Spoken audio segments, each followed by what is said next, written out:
La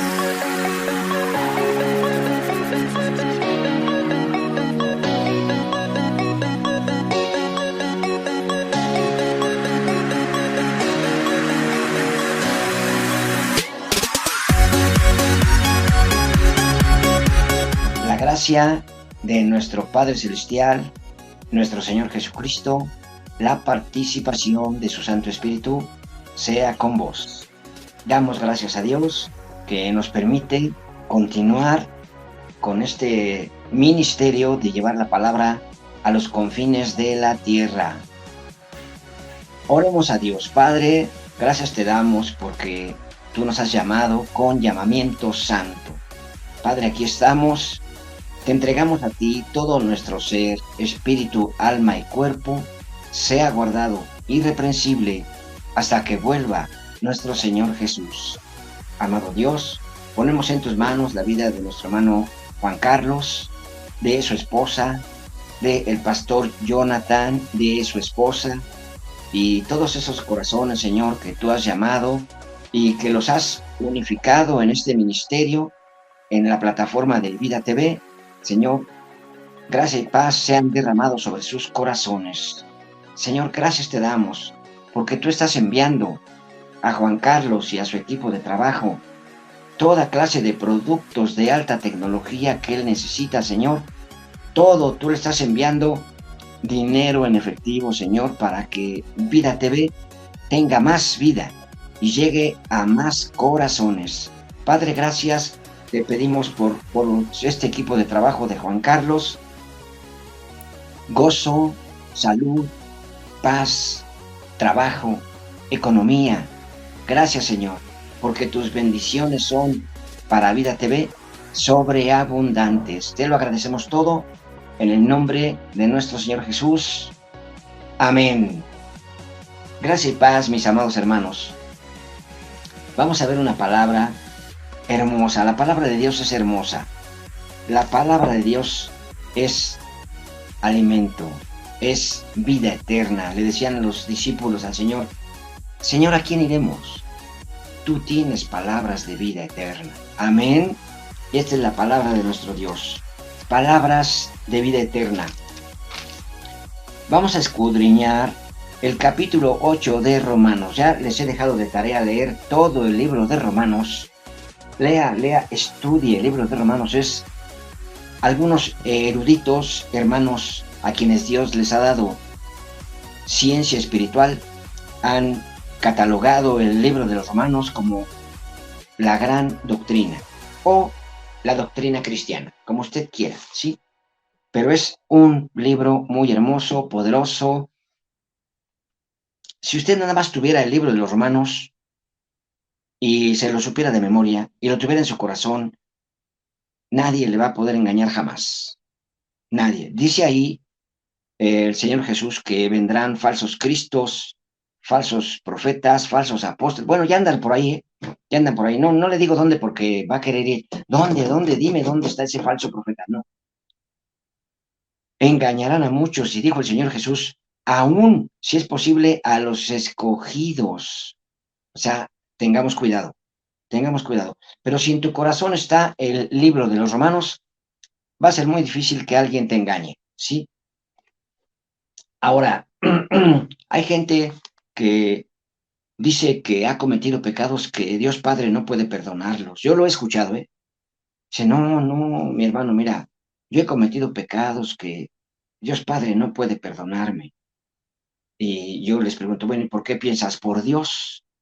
La misericordia de Dios es hasta la eternidad. Amén. Y hay gente que dice, no, yo por eso ni leo la Biblia. Yo tengo una Biblia en mi casa, pero no me atrevo a abrirla porque soy un vil pecador. Ahí hay un engaño, ¿verdad? Vamos a dar inicio a este capítulo 8 de Romanos. Así dice el Señor. Ahora pues, ninguna condenación hay para los que están en Cristo Jesús, los que no andan conforme a la carne, sino conforme al Espíritu. Amén. Porque la ley del Espíritu de vida en Cristo Jesús me ha librado de la ley del pecado y de la muerte, porque lo que era imposible para la ley, por cuanto era débil por la carne, Dios, enviando a su Hijo en semejanza de carne de pecado y a causa del pecado, condenó al pecado en la carne, para que la justicia de la ley se cumpliese en nosotros, que no andamos conforme a la carne, sino conforme al Espíritu. Esta palabra es profunda, habla de la ley, pero aquí hay dos leyes, ¿eh? Vamos a escudriñar. Dice en el versículo 2, porque la ley del Espíritu de vida en Cristo Jesús me ha librado de la ley del pecado y de la muerte. La ley del Espíritu de vida en Cristo Jesús. Ahí hay una ley. Y la otra es la ley del pecado y de la muerte. De aquí que por eso se dice que el enemigo tiene derecho legal sobre nosotros, porque nosotros inconscientemente le dimos autoridad al enemigo y le entregamos todo nuestro ser. Por eso él tiene derecho legal y le dice a Dios, espérame. El Toño a mí me la debe, hizo un pacto conmigo el siglo pasado, así que me la va a pagar. Y Dios es un juez. Entonces dice, Toñito, lo siento mucho, hiciste un pacto con Satanás y le tienes que pagar. Así que cancela ese pacto, ¿sí? Cancela ese pacto porque él está ahí diciendo, este me la debe y me la va a pagar, este hizo un pacto conmigo y me lo va a pagar. La ley del pecado y de la muerte, ¿sí? Bien, acompáñame a Santiago 1.25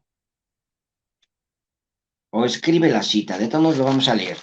Dice aquí, Santiago 1.25, mas el que mira atentamente en la perfecta ley, la de la libertad, y persevera en ella, no siendo oidor olvidadizo, sino hacedor de la obra, éste será bienaventurado en lo que hace. Nuevamente dice, mas el que mira atentamente en la perfecta ley, la de la libertad. La perfecta ley, la de la libertad. En el versículo 2 de Romanos dice, porque la ley del Espíritu de vida en Cristo Jesús me ha librado de la ley del pecado y de la muerte. Aquí está. La perfecta ley es la ley de nuestro Señor Jesús que Él declara, amarás al Señor tu Dios por sobre todas las cosas, con todo tu corazón, con todas tus fuerzas, con toda tu mente, con todo tu cuerpo. Y el segundo dice, es semejante, amarás a tu prójimo como te amas tú. Esta es la ley de la libertad perfecta, ¿sí? Es una ley de libertad perfecta, es la ley de Cristo, ¿sí? Y dice, de estos dos mandamientos depende la ley y los profetas. Amarás a tu prójimo como a ti mismo. Ahí está la ley, ¿sí? Los 613 puntos de la ley de Moisés, discúlpame, mi hermano, dice en el libro de Colosenses, capítulo 2, versículo 14, que el Señor Jesús, lo vamos a leer porque lo van a decir, ¿cómo inventa el Toño? ¿Sí? Colosenses capítulo 2, versículo 14. Bueno, vamos a leer desde el 13. Y a vosotros, estando muertos en pecados y en la incircuncisión de vuestra carne, os dio vida juntamente con Cristo, perdonándoos todos los pecados, anulando el acta de los decretos que había contra nosotros, que nos era contraria, quitándola de en medio y clavándola en la cruz. ¿Qué le pasó a la ley? El Señor Jesucristo la crucificó. Junto con su cuerpo crucificado, el Señor Jesucristo crucificó la ley de Moisés en la cruz. La ley no existe, la ley está muerta. Y dime lo que quieras. Bien, aquí dice, porque la ley del Espíritu de vida en Cristo Jesús me ha librado de la ley del pecado y de la muerte, ¿sí? Entonces, la ley de Cristo es la ley de la perfecta libertad. Y ahí vivimos, ahí estamos. Dice el versículo 3, porque lo que era imposible para la ley, en cuanto era débil por la carne, Dios, enviando a su Hijo en semejanza de carne de pecado y a causa del pecado, condenó al pecado en la carne, para que la justicia de la ley se cumpliese en nosotros, que no andamos conforme a la carne, sino conforme al Espíritu. La justicia de la ley, está hablando de la ley de Moisés, dice, porque lo que era imposible para la ley, por cuanto era débil por la carne, ¿sí? La ley de Moisés nunca justificó al pecador, porque decía, el justo por la fe vivirá, dice, el justo por la fe vivirá. Y la ley dice, el que cumpla estos mandamientos será justificado. Pero, ¿quién cumplió la ley de Moisés? Solamente el Señor Jesús. Bien, dice, versículo 5, porque los que son de la carne piensan en las cosas de la carne, pero los que son del Espíritu en las cosas del Espíritu, porque el ocuparse de la carne es muerte, pero el ocuparse del Espíritu es vida y paz, por cuanto los designios de la carne son enemistad contra Dios, porque no se sujetan a la ley de Dios, ni tampoco pueden. Y los que viven según la carne no pueden agradar a Dios. ¿En qué es en lo que piensas más continuamente? Pregúntate, hazte una tarea. ¿Qué son los pensamientos que más continuamente vienen a tu cabeza? ¿Qué es lo que más piensas todo el día? Sí, aquí está escrito. Porque los que son de la carne piensan en las cosas de la carne, pero los que son del Espíritu en las cosas del Espíritu. Porque el ocuparse de la carne es muerte, pero el ocuparse del Espíritu es vida y paz, por cuanto los designios de la carne son enemistad contra Dios, porque no se sujetan a la ley de Dios, ni tampoco pueden. Escucha esta, la vamos a leer en Gálatas, capítulo 5, versículo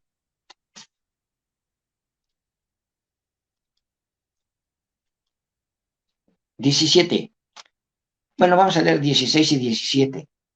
Gálatas 5, 16, 17. Digo pues, andad en el Espíritu y no satisfagáis los deseos de la carne, porque el deseo de la carne es contra el Espíritu y el del Espíritu es contra la carne, y estos se oponen entre sí para que no hagáis lo que quisiereis. La carne jamás se va a sujetar al Espíritu porque no le entiende, y el Espíritu no tiene potestad sobre la carne porque no la puede mover, ¿sí? ¿Cómo es que ayunamos? El Espíritu le dice a la mente, oye, tu mente, vamos a ayunar. Dile a la carne que ni pida porque no se le va a dar nada. Sí, señor. Y va, la mente va y le dice a la carne, ¿qué crees? Va a haber un ayuno. ¿Qué? Que va a haber un ayuno. ¿Qué es eso? Ah, no te van a dar de comer nada, ni un gansito, ni una gordita de chicharrón, ni un taco de moronga. Perdón, es un chascarrillo estudiantil. Ni un taquito, ni tortilla con sal y limón, nada. ¿Quién dijo eso? El espíritu. Pero la carne no puede hablar con el espíritu. El espíritu no puede hablar con la carne. Por eso la mente está en medio de los dos. Porque el espíritu tiene poder sobre la mente y la mente sobre la carne. Por eso está diciendo aquí, por cuanto los designios de la carne son enemistad contra Dios, porque no se sujetan a la ley de Dios, ni tampoco pueden. Y los que viven según la carne no pueden agradar a Dios. Por eso te digo, mi hermano, mi hermana, ¿cuáles son tus pensamientos más continuos todo el día? ¿De carne o de espíritu? Y aquí dice que si tus pensamientos son de carne, no puedes agradar a Dios. ¿Y qué viene Dios a decirte todos los días, mi hermano, mi hermana? ¿Cómo te dice el Señor? María, tú eres mi hija amada, haces lo que me agrada. O te dice varón, José, tú eres mi hijo amado, haces lo que me agrada. Amén. Ahí están tus pensamientos, agradándole a Dios, agradándole al Señor. Dice aquí, pero si Cristo está en vosotros, el cuerpo en verdad está muerto a causa del pecado, mas el espíritu vive a causa de la justicia. Este versículo, ponle color, está impresionante. Pero si Cristo está en ti, el cuerpo en verdad está muerto a causa del pecado, mas el espíritu vive a causa de la justicia. ¿Dónde vemos esto? Capítulo 5. Justificados pues por la fe, tenemos paz para con Dios por medio de nuestro Señor Jesucristo. Justificados por la fe. ¿Qué nos justifica? nuestra fe, ¿sí? Entonces declara tu fe para que el Señor diga, este es justo. Hay un salmo que un grupo de alabanza lo hizo alabanza y dice, díganle al justo que le irá bien, díganle al justo que Jehová va por él. Amén, aleluya. Justificados pues por la fe, tenemos paz para con Dios por medio de nuestro Señor Jesucristo. Amén. Bueno, continuamos. Versículo 11. Y si el espíritu de aquel que levantó de los muertos a Cristo Jesús mora en ti, el que levantó de los muertos a Cristo Jesús vivificará también tu cuerpo mortal por su espíritu que mora en ti. Amén. Otra vez despacito, ¿sí?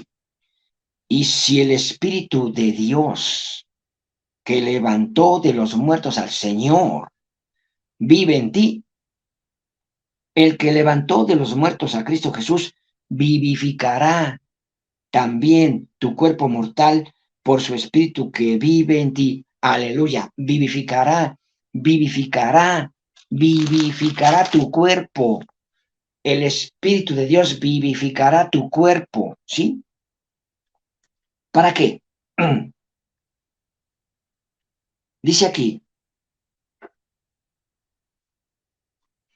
vamos a ir al versículo 19, porque el anhelo ardiente de la creación es el aguardar la manifestación de los hijos de Dios, porque la creación fue sujetada a vanidad, no por su propia voluntad, sino por causa del que la sujetó en esperanza, porque también la creación misma será libertada de la esclavitud de corrupción a la libertad gloriosa de los hijos de Dios. El Espíritu vivificará tu cuerpo mortal, el Espíritu glorificará tu cuerpo mortal. ¿Para qué? Para que te manifiestes, aquí lo dice, porque también la creación misma será libertada de la esclavitud de corrupción a la libertad gloriosa de los hijos de Dios.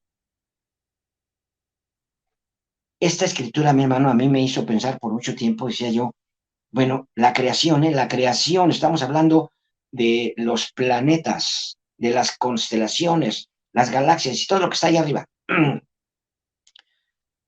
Porque dice también la creación misma y la tierra y los que moran en la tierra, dice, será libertada de la esclavitud de corrupción. La creación está en una esclavitud corrupta. Y yo decía, bueno, ¿pero por qué? ¿Sí? Recordemos que en el Génesis, Satanás echó a perder todo, ¿sí? Todo, absolutamente todo lo echó a perder Satanás, hasta la creación. Y aquí lo dice, ¿sí? 20, porque la creación fue sujetada a vanidad, no por su propia voluntad, sino por causa del que la sujetó en esperanza, Dios.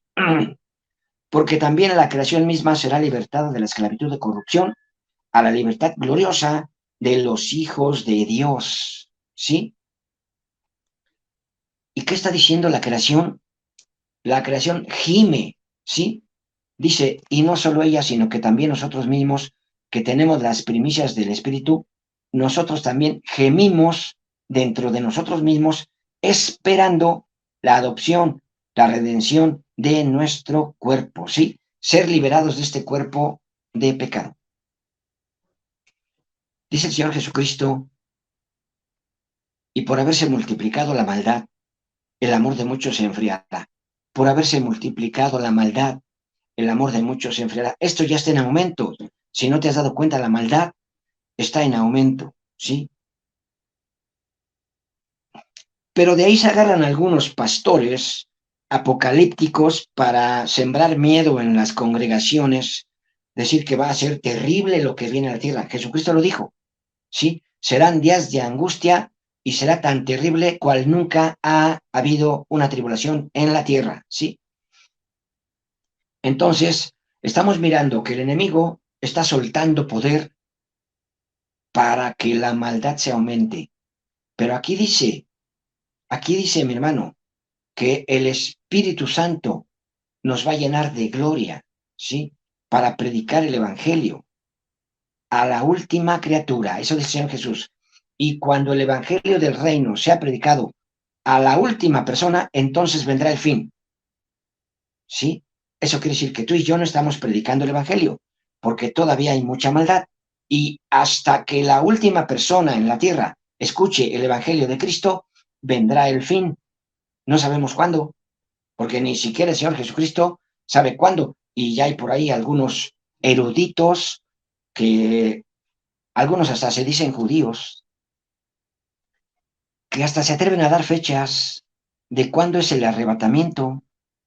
Y el Señor Jesucristo dijo, yo no lo sé, ni los ángeles de mi Padre. Entonces, ¿cómo alguien se puede atrever a decir, tal fecha es el arrebatamiento? Bueno, qué bueno que ya lo saben, hay que estar preparados, ¿sí? Prepárense, preparémonos, hermanos, hermanas, preparémonos. ¿Para qué? Para ese día, ¿sí? Que viene el Señor Jesucristo. Dice,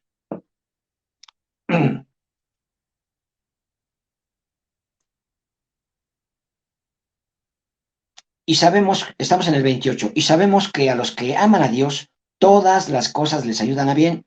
Esto es, a los que conforme a su propósito son llamados, porque a los que antes conoció, también los predestinó, para que fuesen hechos conformes a la imagen de su Hijo, para que Él sea el primogénito entre muchos hermanos. Y a los que predestinó, a estos también llamó. Y a los que llamó, a estos también justificó. Y a los que justificó, a estos también glorificó. Ahí está la palabra. ¿Sí? Glorificados. Recuerda que Juan, capítulo 17, versículo 22, el Señor Jesucristo dice, Padre, la gloria que me diste, yo les he dado para que ellos sean uno, como tú y yo somos uno. Juan 17, 22. Entonces, estamos glorificados, mi hermano. ¿Para qué? Para presentar el Evangelio a toda criatura. ¿Quieres que el arrebatamiento se acelere? Salte a predicar, ¿sí? Porque dice el Señor Jesucristo, hasta que el Evangelio del Reino sea predicado a la última persona que no ha oído, entonces vendrá el fin, ¿sí? Y aquí dice, ¿qué pues diremos a esto? Si Dios es por nosotros, ¿quién contra nosotros? El que no escatimó ni a su propio Hijo, sino que lo entregó por todos nosotros, ¿cómo no nos dará también con él todas las cosas? ¿Quién es el que condenará? Cristo es el que murió, más aún el que también resucitó, el que además está a la diestra de Dios, el que también intercede por nosotros. ¿Quién nos separará del amor de Cristo? ¿Tribulación? ¿O angustia? ¿O persecución? ¿O hambre? ¿O desnudez? ¿O peligro? ¿O espada? Como está escrito, por causa de ti somos muertos todo el tiempo. Somos contados como ovejas de matadero. Antes, en todas estas cosas somos más que vencedores por medio de aquel que nos amó. Por lo cual, estoy seguro de que ni la muerte, ni la vida, ni ángeles, ni principados, ni potestades, ni lo presente, ni lo porvenir, ni lo alto, ni lo profundo, ni ninguna otra cosa creada nos podrá separar del amor de Dios que es en Cristo Jesús, Señor nuestro. Amén. Esta palabra debe de ser, este logos, mi hermano, debe ser rema en tu corazón. ¿Por qué? Porque la gran tribulación es destrucción, juicio, muerte, maldad. Se va a aumentar los rituales satánicos. Los rituales satánicos están ocultos, todavía están ocultos, ¿eh?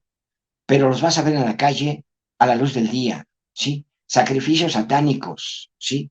Los vas a ver, ya ahorita se desaparecen señoritas y no aparece su cuerpo, ¿sí? ¿Por qué? Porque los utilizan para hacer rituales satánicos y el cuerpo lo desintegran, lo destruyen, no aparece. Bebés también pasa lo mismo, ¿sí? Pero la maldad va a ir en aumento a tal grado que ya no se van a ocultar los satanistas. ¿Por qué? Porque van a salirse a la calle. Aquí dice, en el versículo 38, por lo cual estoy seguro de que ni la muerte, es lo que más teme la gente, aún los cristianos, ni la vida, ni ángeles, ni principados, ni potestades. Aquí están, potestades son las huestes de Satanás. Ni lo presente, ni lo porvenir, ni lo alto, ni lo profundo, ni ninguna otra cosa creada nos podrá separar del amor de Dios que es en Cristo Jesús. ¿A qué hora es el arrebatamiento? Es cuando se abre el primer sello. Todavía no se abre el primer sello, discúlpenme los que dicen que ya se abrió un sello, todavía no se abre ni siquiera el primer sello. ¿Sí? Ahí es el arrebatamiento, o es en el segundo sello, el arrebatamiento. El segundo sello es cuando el anticristo suspende el sacrificio continuo y entonces empieza a hacer este sacrificio de cristianos y de judíos en Jerusalén. Ahí es el segundo sello. Lee la Biblia, mi hermano. O el arrebatamiento es hasta la séptima copa, ¿sí? Recordemos que los eventos del Apocalipsis, desde el primer sello hasta la séptima copa, son cronológicos, hay que estudiar. El séptimo sello abre la primer trompeta. La séptima trompeta abre la primer copa. Entonces no sucede que se abre un sello y suena una trompeta y después se derrama una copa. No, por favor, hay que estudiar. Discúlpame, pero perdóname, hay que estudiar. Pero aquí dice, ni lo alto, ni lo profundo, ni ninguna otra cosa creada nos podrá separar del amor de Dios que es en Cristo Jesús, Señor nuestro. Mi hermano, no te preocupes cuando es el arrebatamiento. Por favor, sírvele a Dios. Sírvele a Dios con temor y temblor. Estás glorificado. Mi hermana, estás glorificada. Sírvele a Dios. No importa cuándo es el arrebatamiento. ¿Sí? El día que sea, te vas con el Señor. ¿Sí? El día que sea, el Señor viene y va a decir, a ver, Filemón, aquí tengo tu nombre, vámonos. Pablo, vámonos. Bernabé, vámonos. Felipe, véngase para acá, ¿sí? El Señor tiene tu nombre, mi hermano, mi hermana.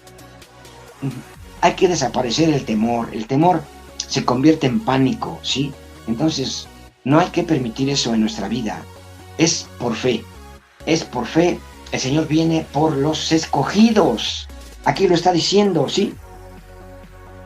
Porque a los que antes conoció también los predestinó, para que fuesen hechos conformes a la imagen de su Hijo, para que Él sea el primogénito entre muchos hermanos. Y a los que predestinó, a estos también llamó. Y a los que llamó, a estos también justificó. Y a los que justificó, a estos también glorificó. ¿Qué pues diremos a esto? Si Dios es por nosotros, ¿quién contra nosotros? Aleluya, amén. Mis amados hermanos, la gracia y la paz sea con vos. Bendiciones.